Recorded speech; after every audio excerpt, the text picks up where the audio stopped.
Welcome into OutKick the Show. I hope all of you are having a fantastic Thursday wherever you may be across this great country or this great land.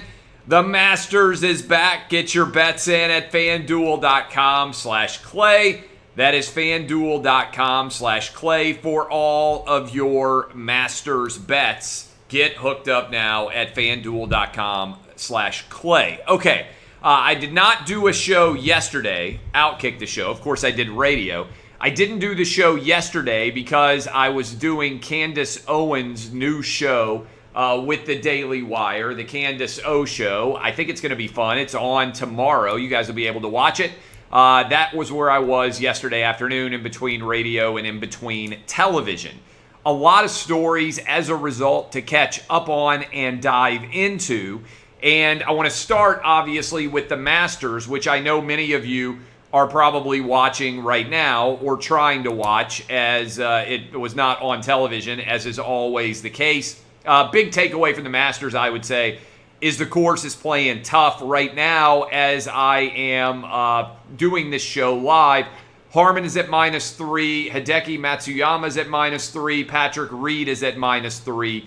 It doesn't look like anybody is going to set a massive pace on the opening Thursday of the golf tournament. In fact, only about 10 golfers are under par at the entire course right now. Even par is a great score, honestly, given where things are going so far. And some of the notables, Dustin Johnson, who was favored to win at +2. A guy who had ended up as the favorite to win was, of course, if you saw his practice round where he was swinging as hard as I have ever seen anybody swing a golf club ever in my entire life. Let's see where our boy is. Bryson DeChambeau is all the way down at +4 through 8 holes. We'll see if he can turn that around. That is not good. But the big story, I would say, is that Rory McIlroy has lost his way, finishing with a 76 +4, tied, ironically enough, with former champion Sergio Garcia. Really poor performance from McIlroy. We'll see whether or not he can have a good performance on Friday and fight his way back to make the cut. But that has to be considered a really disappointing performance from him right out of the gate. And there's a lot of not good scores being posted on the first day at the Masters. It's great to see the Masters back, and hopefully this starts to stabilize things in the state of Georgia now that a sporting event has started without succumbing to cowardly cancel culture and is off and rolling, and I'm sure will do very well in terms of the audience that it will draw. A lot of other different stories that I want to run through here. Deshaun Watson continues to end up in worse and worse shape as every single day passes. On Tuesday, his accusers, for the first time, a couple of them, revealed their names and made their accusations public. And in short order after that, Deshaun Watson was dropped by Nike and by Beats by Dre. And the Heb store, H-E-B store in Texas, which is much beloved by Texans, they came out and said that they had allowed their endorsement deal to expire with Deshaun Watson rather than continue it. And today, Rusty Hardin tried to fire back by saying it's time for these women to reveal their names so that they can begin to put together their defense. Here's the challenge. Deshaun Watson reached out to a lot of these women, and they provide the date and the location that they provided the massage. You would think that that would give Deshaun Watson a pretty good opportunity to figure out who these women are. So I don't really buy into the fact that them being anonymous is having a major impact in his ability to defend himself. Now, I always say one of the most important skills you can have in America, certainly coming out of 2020, is thinking on a probabilistic basis. That is, what is likely to happen as opposed to what is certain to happen. So a lot of people want to give definitive answers as to what the story is as it pertains to Deshaun Watson. What I would tell you is, ever since these lawsuits began, every day Deshaun Watson has found himself in a worse position than he was on the day prior, just about. And we have moved from Deshaun Watson initially when this first lawsuit was filed, saying that he had never done anything wrong and looking like he was going to battle these wholeheartedly, to now he's on such a defensive that the probabilistic analysis of the outcome would suggest best case scenario for Deshaun Watson, he's probably going to miss all of 2021. Worst case scenario, we have now moved him into the category where he could be Bill Cosby or Jeffrey Epstein. That is, going to jail for years and being convicted of being a sexual predator. Now, there's still a wide range of potential outcomes, but none of them are particularly good for Deshaun Watson. The best case scenario probably for him right now is he ends up paying tens of millions of dollars in legal settlements. He apologizes to all of these women. He is forced to not play for pretty much the entirety of 2021, and then maybe somebody will trade for him and allow him to play in 2022. But it's possible. Look, we've seen serious legal issues emerge before. Jameis Winston, Ben Roethlisberger, Michael Vick. Michael Vick even went to federal prison and then came back to play football again. So maybe Deshaun Watson could be following the Michael Vick path here, where he ends up charged with criminal violations of the law via sexual assault. And I think that's likely where we are headed. And if we do, in fact, end up there, you have to start to question whether Deshaun Watson is ever going to play football again, okay? This is a major story that I think many people in sports media and media in general are far behind and don't really understand how to analyze it. And so I would encourage you out there to treat this story with the severity and seriousness with which it deserves, and understand that we're talking about Deshaun Watson likely out for the entirety of 2021 and maybe years beyond that, depending on how this scenario plays out. At this point, the best case scenario I see for Deshaun Watson is paying tens of millions of dollars to settle these cases and then ending up in a position where maybe if he settles all these cases and apologizes to all these women and asks for the forgiveness of the American public, he might be able to play quarterback again in 2022. That is where we are headed. Big story that I was honestly stunned to see when I opened up my newspaper like the old man that I am. Fay Vincent, the former Major League Baseball commissioner, ripped Rob Manfred for his decision to pull the All-Star game out of Atlanta. And the more days that have passed since Rob Manfred did this 6 days ago, the worse Rob Manfred has looked, as so many different people. Joe Biden basically pulled his support from this idea. MSNBC, Morning Joe, they're asking why in the world was this decision made. But I can't remember ever seeing a former commissioner like Fay Vincent making a statement about a current commissioner like this. This was written on the Wall Street Journal editorial page by Fay Vincent. It's not as if he was asked a question in an interview and responded, maybe not anticipating it, and the answer came out differently than he would have hoped it did. He drafted an entire article ripping the decision of Major League Baseball Commissioner Rob Manfred. The polls have come out which show that the vast majority of people disagree with the decision to pull the All-Star game out of Atlanta, and baseball, I think, has created a massive headache for itself over their stupidity and their inability to actually analyze election law and understand that Georgia, for instance, has a much more lenient law when it comes to who votes than a state like New York, where Major League Baseball is actually based. Good article by Karl Rove on the editorial page, one of them, of the Wall Street Journal, laying out exactly why that is. Interesting story.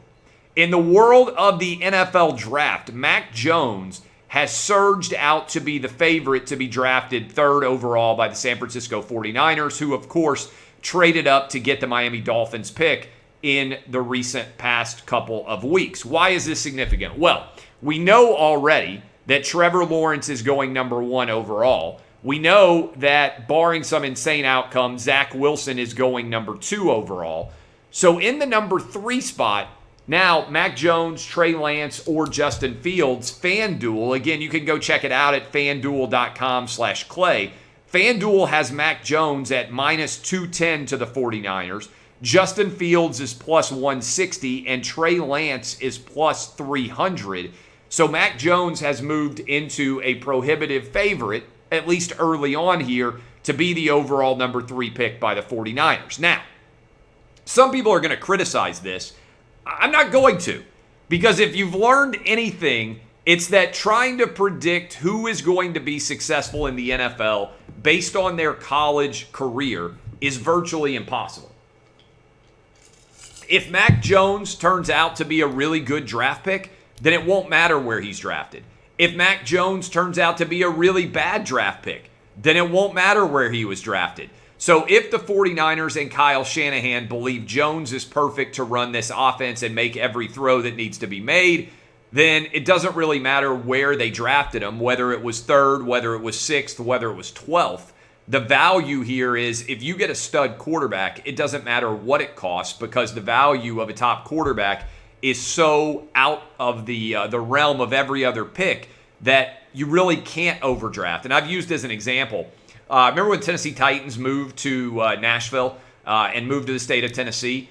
I said if they had decided to give away basically every draft pick they had in 1998 and 1999 in order to get Peyton Manning, it would have been a draft that would have still looked like a steal in the years ahead because of how good Peyton Manning was.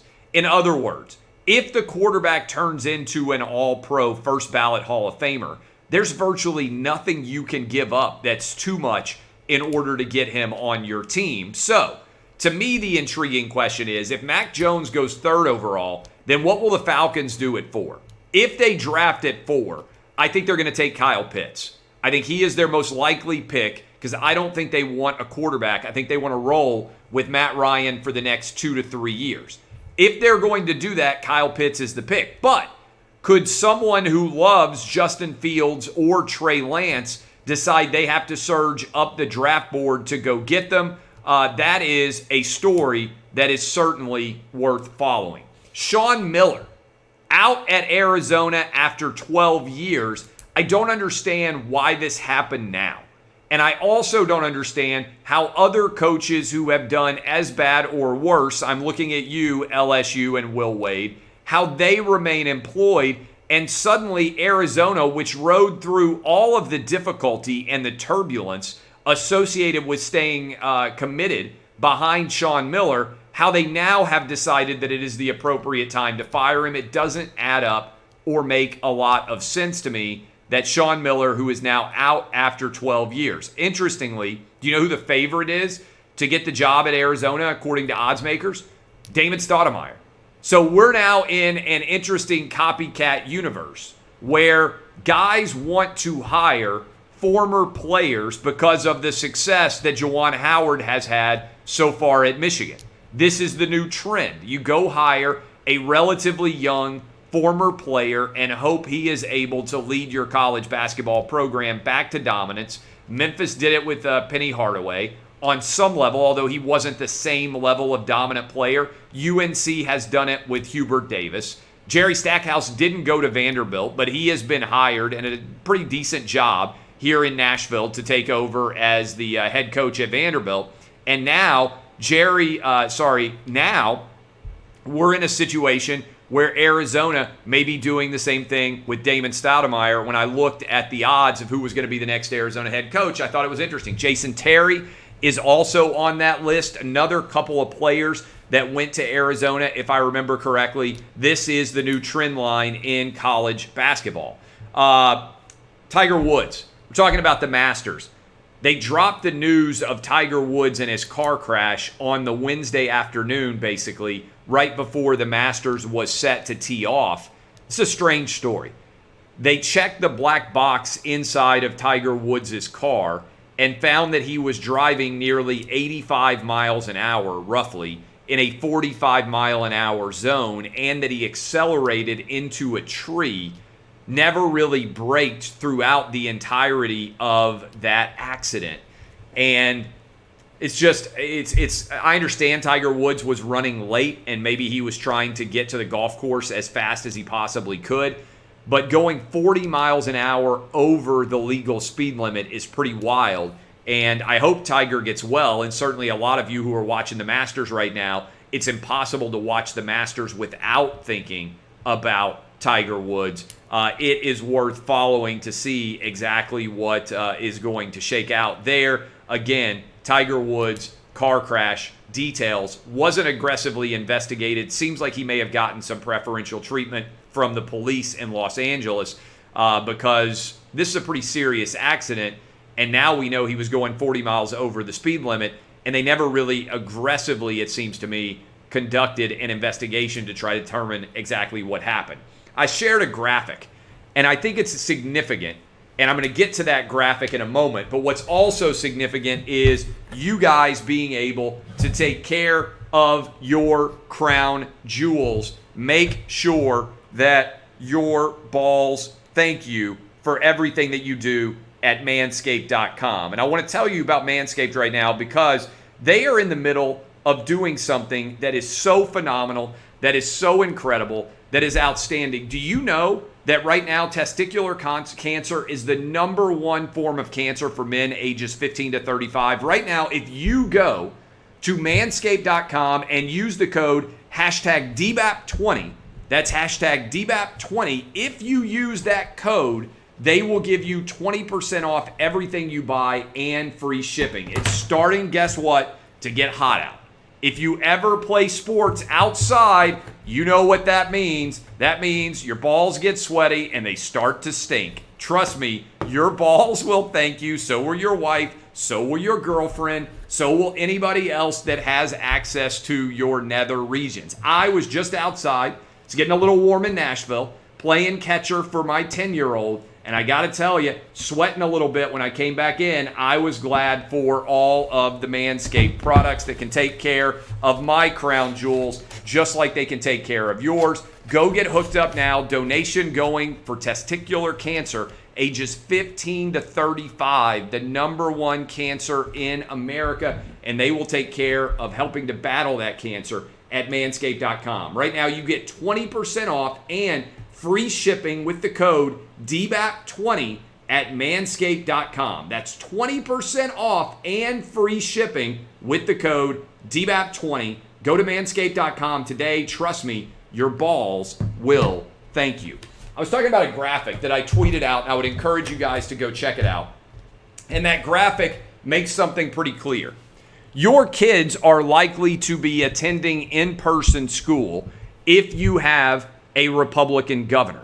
If you do not have a Republican governor, your kids, if you have a Democrat, your kids are likely not attending in-person school. I am fortunate where I live in the Nashville area. My kids have been in school since August. Thank you to all their teachers. They have been in person. They have had zero issues, and school just has like a month left. On May the 20th, I believe it is, or the 21st, we will complete the entire school year with zero issues by and large for my fourth grader and for my kindergartner. I appreciate all the schools staying open. All the sports have been playing, all the classes, all the in-person instruction. It has been an incredible value to my kids to be able to be in person. So thank you to the teachers. But the two polar opposites in the opening of the schools debate. Florida Governor Ron DeSantis insisted that Florida keep all schools open, and so 100% of Florida kids have been in school. Meanwhile, California's Governor Gavin Newsom insisted on the polar opposite, and they have the lowest number of kids that have attended in-person school. This is significant because the overall COVID death rate in California and in Florida is nearly identical. In fact, Florida is actually much better if you consider the average age of the citizens, because Florida has a lot more elderly people who were under greater danger from COVID than the state of California does. So on an average citizen basis, Florida Governor Ron DeSantis, with some of the least strict lockdown procedures in the entire country, has outperformed California Governor Gavin Newsom with some of the strictest lockdown policies. All Florida kids have been in school all year long. All of their sports have been played. And using an easy analogy, Disney World has been open since July. Meanwhile, in California, Disneyland is still not open. It's not opening until the end of April. Why do I bring all that up? Well, Ron DeSantis had a panel of scientific advisors discussing the fact that the data reflects lockdowns don't work and don't make anybody safer. All they do is destroy the economy. And YouTube would not allow that clip to remain up on their website because science has to have one opinion, even though the science is actually in favor of DeSantis and all of his advisors. If you look at the data, compare Florida, compare Texas, compare California, and compare New York, the states with the least restrictive lockdowns have vastly outperformed the states with the most restrictive lockdowns when it comes both to, on average, the amount of deaths that are taking place from COVID, and also when it certainly comes to analyzing the economic impact. I'd encourage all of you to go look at that graphic that I shared. It is amazing to check out. It's a good stat. Not going to hear it, I bet, anywhere else. Baylor Gonzaga is not an incredible basketball matchup. It's just not. Baylor, small private school, religious in Texas. Gonzaga, small private school, religious in Washington. Yet 17 million people, just shy of 17 million, I think it was like 16.94 million, people watched Baylor go up against Gonzaga. Not a monster audience, not a monster like Duke versus Kentucky or Kansas versus UNC. This wasn't a blue blood national championship final. Still had 17 million viewers. Putting that into context, the average NBA Finals game with LeBron James's Lakers going up against the Miami Heat averaged right around 7 million viewers. 6 games, an average of 7 million viewers, versus the NCAA championship game, which averaged 17 million viewers. 10 million people, nearly, more, watched the college basketball national championship game featuring 2 teams that nobody really cared about, compared to the number of people who watched the NBA Finals featuring LeBron James, who remains the best draw in all of the NBA. What's happening here? I'll tell you, the NBA's audience has abandoned it because the league got woke and now is going broke. Putting that 7 million viewers into context in the NBA. 1998, Michael Jordan Game 6 Utah Jazz. 37 million people watched. It's the most people to ever watch a basketball game in America. Since then, 50 million more people have moved into the United States. And yet the NBA Finals now draws 30 million fewer viewers. Why is that? Some people would say, well, it's because it's cord cutting. Except the NBA Finals is free on ABC. And also, the NFL has actually increased the number of people who watch its Super Bowl since 1998, while the NBA has seen its audience virtually disappear. What's going on?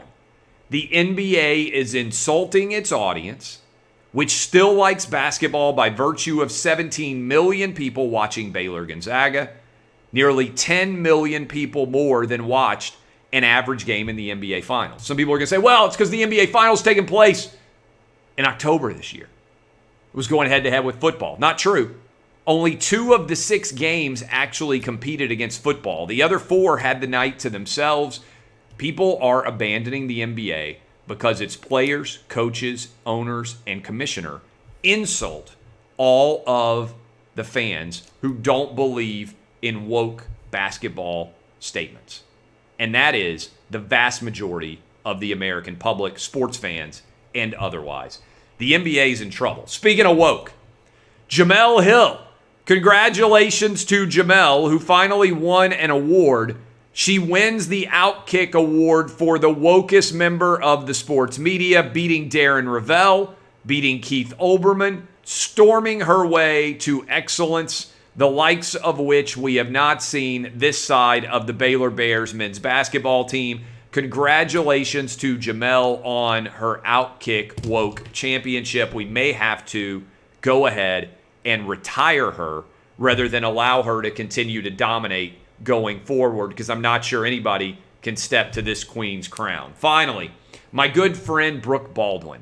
Brooke, B-O-O-B-S Baldwin, for those of you who have seen the viral clip of me on her CNN television show. She has retired, resigned, recommissioned herself, whatever you want to call it. She has withdrawn from working at CNN. In the process, she has published a screed, a Jeremiah, an angry take on CNN. In particular, she accuses basically the entire network of being sexist, run by men, and not caring about the opinions of women. I think I speak for everyone when I say this. What a bunch of boobs at CNN. I feel so bad for you, Brooke, to have to put up with all that misogynistic outrage from your bosses. A collection of the biggest news boobs on the planet. Yes, B-O-O-B-S. I love all of you. My name is Clay Travis. This has been OutKick the Show. DBAP unless you need to SBAP. Enjoy the Masters. I will be on television here in about a half hour. I appreciate all of your support. We'll be live tomorrow morning on the radio, 6 to 9 a.m. Eastern, as we always are, breaking you down and getting you ready for the weekend. Go get your bets in, fanduel.com/Clay. I am your fearless leader, and this has been OutKick the Show.